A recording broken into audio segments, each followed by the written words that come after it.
here we are in the Bronx in the campaign office for Curtis Sliwa's campaign for mayor of New York City. Let me ask you to introduce yourselves and tell us about why you're here campaigning for Curtis Sliwa. Would you like to go first? Absolutely. Sure. Hi, everyone. My name is Eduardo Whiskey.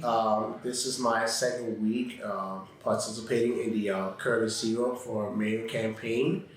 I am campaigning for Curtis Sliwa because he is a real New Yorker who's dedicated his life for this city, nearly 5 decades, and still he's not getting the things that he deserves.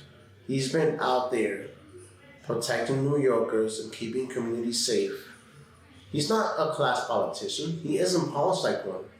He is a man of the people. He is the people's mayor, and he wants to be the mayor that the people needs for a leader of New York. The leader of New York City is Curtis Sliwa, not Andrew Cuomo and not Zohar Mamdani. All right, how about you? Hi everyone, I'm Brian Woodfall. I'm a canvasser just like my friend over here. It was great to be with Curtis today. It was my second time speaking with Curtis. I love that Curtis is humble and he doesn't let any of his influence in the last few years get to his head. He is a very humble man and is willing to talk to the people wherever they are. So you guys have been out talking to people yourselves, canvassing.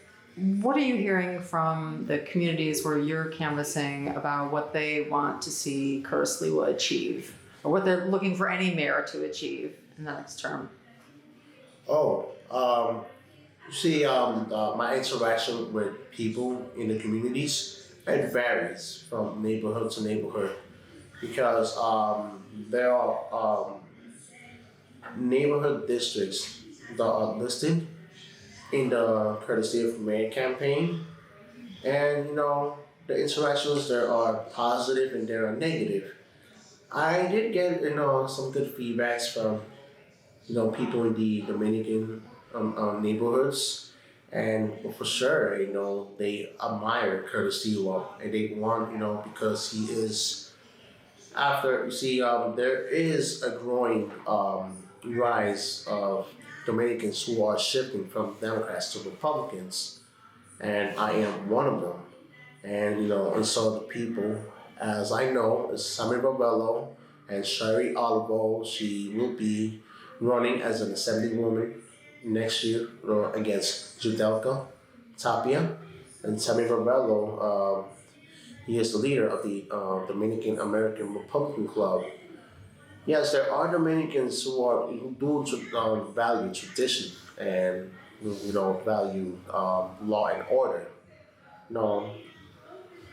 You see, as far as you can know, that the Democratic Party left working class people like me, and more like the Dominicans and the Dominican Americans. So and little by little, the tides are turning. And it's slowly, but it's not shifting because little do you know, the people are still trapped in this Democratic plantation. And of course, 98% of the time, people don't answer the door.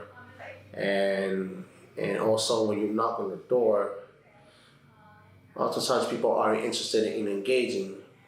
But at the same time, people don't know what's at stake.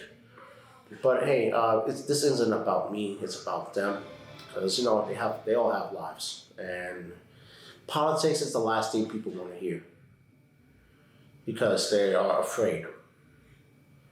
But we can't be afraid. We can't continue like this. We have to challenge the status quo, and we cannot be fooled with the handouts.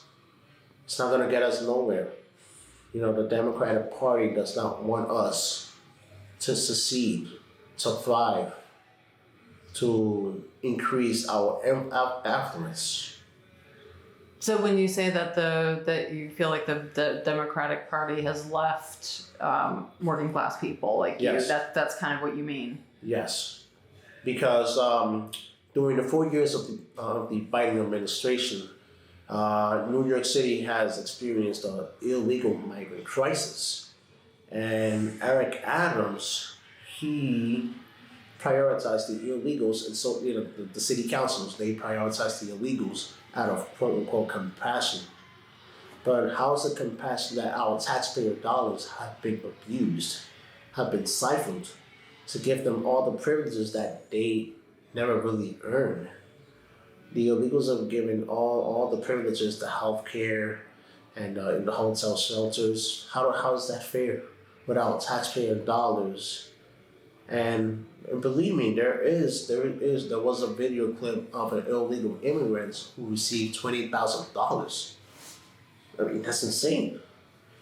And this, at this point, the Democratic Party just no longer represents the working class. It's now the party of the elites. Do you see it the same way? The Democratic Party has changed within the last few years. It's no longer a party for a working class. It's a party for fringe groups on the far left and some moderates that aren't even willing to stand up to the fringe groups that are quote unquote progressives. But the good thing is the state and the city can be able to push back on the actions and decisions that are being made by the progressives and the Democrats, the other Democrats who are afraid to challenge them. So the progressives say that they're for you, they're for the working class, that they want to make everything more affordable. I was, I reported on the big rally that Mamdani had with AOC and Bernie Sanders and everything, and I talked to some people who went to that rally and who were supporting Mamdani, and I asked them, what are the important issues for you? And they talked about affordability. They talked about how hard it is, especially for younger people to build a life in New York City and just be able to afford the basic things in life. And they seemed like very, they talked about the working class and how they think that, we need a new approach. We need the new socialist approach to solve those affordability problems and help the working class have a better standard of living. So why do you see it so differently? Let me ask you a question. Where exactly has socialism worked? Name any countries where socialism has been attempted. Where has it worked? Look at Venezuela. Venezuela is currently under the socialist regime, under the dictatorship of Nicolas Maduro. The conditions in Venezuela is extremely horrible. The prisons are all empty out. And, Maduro, with this socialist leadership, has allowed criminals to run rampant, to escape, and close down the mental and psychiatric hospital, allowing, mentally ill Venezuelans to blend into the caravan of illegal immigrants that made it through into the Mexican border. No, we don't need any socialist approach. No, socialism has never worked. I mean, if you look back in history, the Lenin, of the Marx of Karl Marx and Lenin and Joseph Stalin, and you see, Cuba is still suffering through socialism and communism, and nothing has changed. Why is affordability crisis? Curtis Sliwa said it himself. The only solution to resolve the affordability crisis is to to eliminate property taxes. That's how you lower the rent. Mamdani, AOC, by the way, that's not who I voted for. That's not who he voted for either. and Bernie Sanders, their solution is to raise skyrocketing taxes. Socialism creates slavery. No, the less money you make, the less freedom you have. And if you look at our Bernie Sanders, he's still sworn in as a senator. And I personally have never been to Vermont, but I did hear from people. I did hear from Max Sapone, who's been to Vermont, and according to him, it was a mess there. The people in Vermont are living on welfare, and that's Bernie Sanders' state. Well, they say that they want to tax the rich. They want to tax billionaires and oligarchs, and so that more of the wealth is distributed to the working people. And what do you think about that? No, that's nonsense. See, which is very hypocritical because Bernie Sanders owned more than one residence, and AOC preaches about taxing the rich. Of course, that's AOC's motto, and fight the oligarchy. They're the oligarchy themselves. They're the epitome, the personification of oligarchy. They're hypocrites, and so is Mamdani. Mamdani is a Nepo baby, a 33-year-old inexperienced Nepo baby who lived off his mommy and daddy's wallet. That doesn't have any experience in politics. He just came out of nowhere, virtually out of nowhere. How did he win the Democratic primary and Cuomo lost to that guy? There's a psyop that a vote for Sliwa is a vote for Mamdani. That is nonsense. A vote for Cuomo is a vote for Mamdani because Cuomo created Mamdani.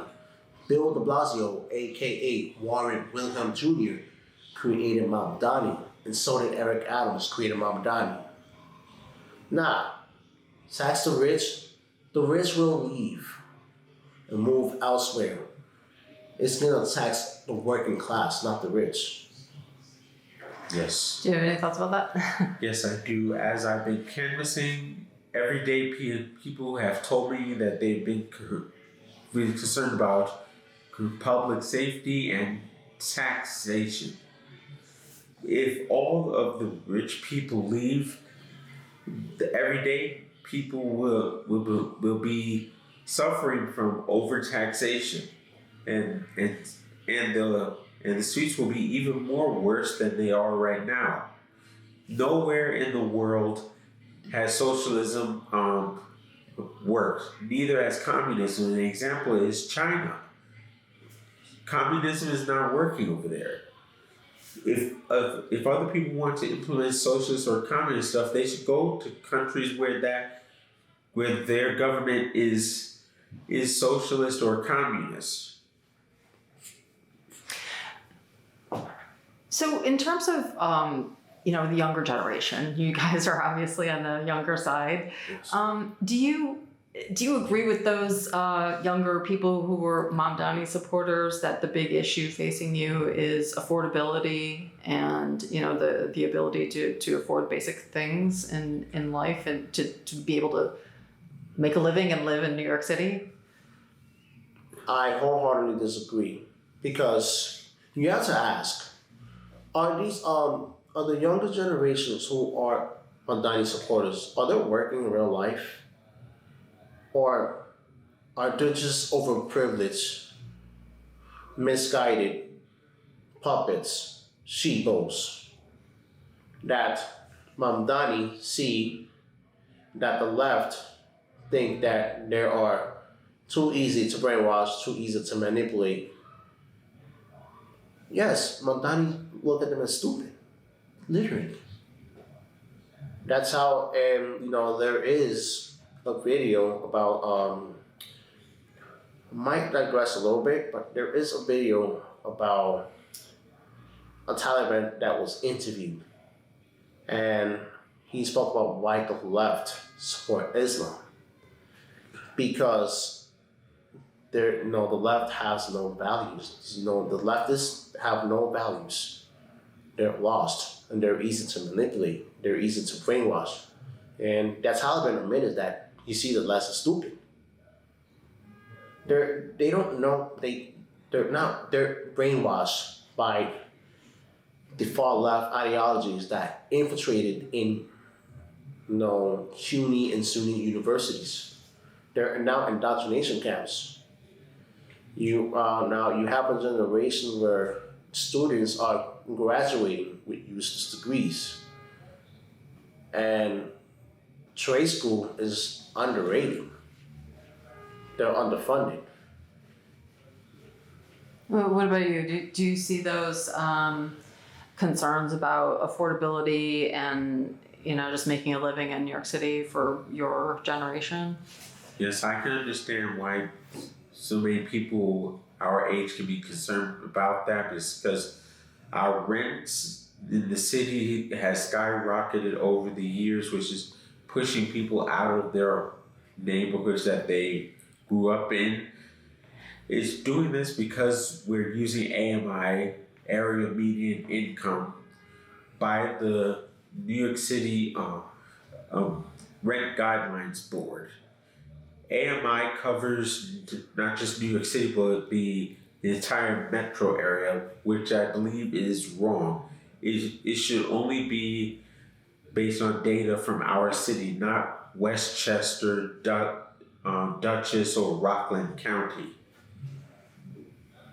So you think that could be fixed with, policy approaches that don't have to do with transfer of wealth, but just making the system work better, more accurately? Yes, it will be better if we just improve AMI by removing the data from outside counties and sticks to our 5 counties, so that when the Rent Guidelines Board meets to decide what increases that landlords can do for the rent, it'll be fair. Yes, and the solution to that is to repeal the City of Yes policy, which was proposed by Eric Adams. The City of Yes policy allowed wealthy developers to waltz in and rezone and gentrify lower income neighborhoods, while absolutely neglecting the people that's living there. You're adding new developments at residential acre lots. You're building all these commercial and retails, building units of residential building units. It looks absolutely appealing. It looks so fantastic, but you're gonna have to realize what's behind the agenda. That's to displace us. That's increasing more rent. That open doors for out of touch, hipsters who has never lived in New York City. And they just waltz in and trying to displace us and trying to move us out of this neighborhood. Which is why I'm absolutely against the City of Yes policy, because you open doors to wealthy developers. You're not putting, the working class New Yorkers first. And that's what Curtis Sliwa wants to do. The people who support City of Yes say that we just have to build more housing, and in order to do that, we have to have more density. So in areas where there are a lot of single family homes and yards and stuff like that, we have to be able to get more residences into those areas, and so we have to build up to so that more people can move in. You think that's a bad idea? That is a bad idea, because why do we need more people to move in? What are you going to do? What is the solution to the homelessness that is here in the Bronx, which this county has the highest homeless shelter? And that's what the borough president, Vanessa L. Gibson, proposed, opening up more homeless shelters. No, no homeless. There shouldn't be no homeless shelters because that's going to spike up more crimes. We have mentally ill, homeless individuals that are out there roaming in subways into the streets. They should be into the psychiatric facility, and they should be. Curtis Sliwa wants to reinitiate the NYPD homeless outreach unit, which will whenever any homeless people they can find, they can get them and they can put there in the treatment facility to be rehabilitated, to get help. That's not the solution. What do you think about City of Yes, housing density? Like, what do you think about this idea that we just have to build more housing? I don't agree with the City of Yes. I was on my community board for my area, so I actually was able to vote on whether or not my community board would support the City of Yes, and I consistently voted no for the City of Yes for housing opportunity and economic opportunity. It's based on far left stuff, and it will push people out of their homes and make the neighborhoods more unsafe, and to destroy the culture of neighborhoods. Yes. All right, let's see. So, as we wrap it up as a final kind of question, let me just ask you, personally, what are the big issues for you? You're involving yourselves in this campaign and politics, and just like personally, what kind of changes or opportunities in your own lives do you want to see come out of this? Well, I'm glad you asked that question. Well, my biggest issue, as far as I'm concerned, is climate safety, and it's the cost of living and affordability. It's the illegal immigration and bureaucracy that has infiltrated into the city and the state. And I am in this. I am involved in this campaign for a good reason, because I want change. We can't continue to live like this. If we don't fight for what is right, we can't just be jaded and be hopeless. Let's try and fight for a change. Fight for what is right. Fight for your neighborhood. Fight for your city, because I grew up in here. And so did you. You have to fight for the city. You got to take back and have the power given to us, the people. How about you? Now that I've had some time to think about it, I would say that economic mobility is the most important issue to me, and the second would be higher education affordability, and the third would be housing affordability, because there are a lot of office buildings across the city that could be retrofitted and be changed into housing units, and Mayor Adams is not doing anything about it. This is the opportunity that we have to elect a mayor who will take action about it. And I believe the mayor that we should have is Curtis Sliwa.